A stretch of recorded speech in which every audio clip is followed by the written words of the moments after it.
संगानी जी, तबीयत आपकी ख़राब है, डॉक्टर आपको सलाह दे रहे हैं हॉस्पिटल जाने की, तो आपको जाना चाहिए ना। अभी नहीं जाऊँगा। मैं नहीं जाऊँगा। भाई देखिए, आपने कोई परमिशन से तो जगह नहीं ले रखी, इलीगल तो आप धरना दे रहे हो, परमिशन बिना धरना दे रहे हो। आमरण अनशन की अगर कोई परमिशन देता है तो मैं लेने के लिए तैयार हूँ। आमरण अगर कोई अनशन क्या आमरण सभी अनशन कर रहे की हैं आप लोग? परमिशन देता, मैं कर रहा हूँ ना, मैंने अपने नाम से तो लेटर दिया है। आपने अपने नाम से लेटर दिया, लेकिन इसके लिए भी कहीं से आप उसमें भी परमिशन मैंने करो ये धरने देने की। उसमें भी मैंने ये लिख रखा है कि मेरे साथ 200-300 आदमी होंगे, और मैंने कलेक्टर साहब को भी ये लेटर दिया है।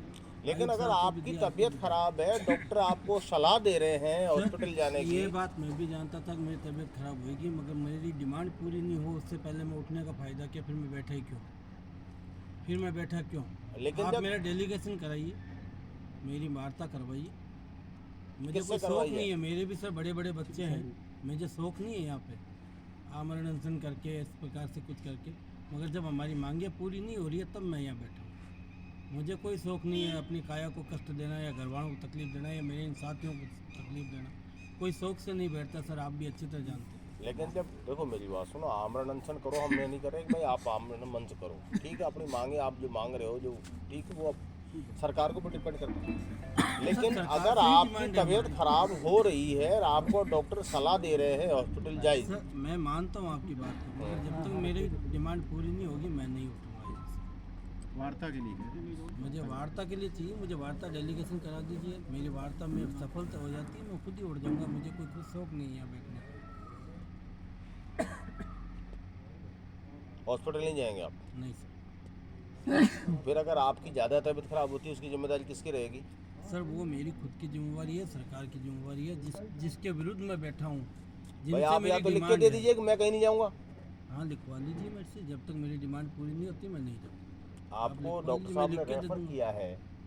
नहीं, डॉक्टर साहब का फर्ज है, उनकी ड्यूटी है, वो मेरे को ये बात कहेंगे, वो उनका फर्ज है, वो गलत नहीं कहेंगे, वो कहेंगे।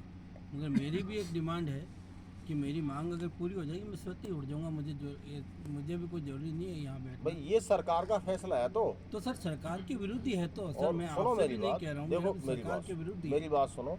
आप कोई ऐसे व्यक्ति तो हो नहीं जो आपको कहीं समझाया नहीं जा सकता, नहीं, मैं ठीक है? यही आप बात मैं वेल आपसे कह रहा हूँ। एजुकेटेड पर्सन है, जिम्मेदार आदमी है, 50 साल के आप हैं, तो आपको हम केवल समझाया जा सकता है? सर इस बात को आप भाई भी जानते आपको समझाया जा सकता है। हैं। सर इस बात को आप भी जानते मैंने हैं। आपसे क्या कहा? आपको केवल समझाया जा सकता है। अब आप क्यों नहीं समझ पा रहे हो ये आपकी मर्जी है। मैंने कहा ना सर कि मैं हमारा काम तो ये है। तुम्हारे हालचाल पुलिस ही होती है, कोई नहीं पूछता। सर मेरी सिर्फ आपसे मेरी यही बात देखो, ऐसी बात नहीं है, मेरी बात सुनो। ये मेरा, पहले सुनो मेरी बात। हम भी तो तुम्हारी तरह ही मुलाजमान है, हमारी भी एक अलग एजेंसी, आपकी अलग अलग एजेंसी। सब अपने अपनी मांग, आप अपनी मांग कर रहे हो। जायज़ नाजायज़ क्या है वो आप जानो या सरकार जाने, ठीक है? हमारा दायित्व बनता है। डॉक्टर साहब ने हमें कहा कि भाई उसकी तबीयत ख़राब होने पे हम आए हैं, और उसको हमने जयपुर के लिए रेफ़र के लिए सजेशन किया है। अब आप जयपुर या उन डॉक्टर साहब के रेफ़र करने के बाद आप क्यों नहीं जा रहे हो, ये आपकी मर्जी। वो इसीलिए नहीं जा रहा हूँ सर, या तो मेरी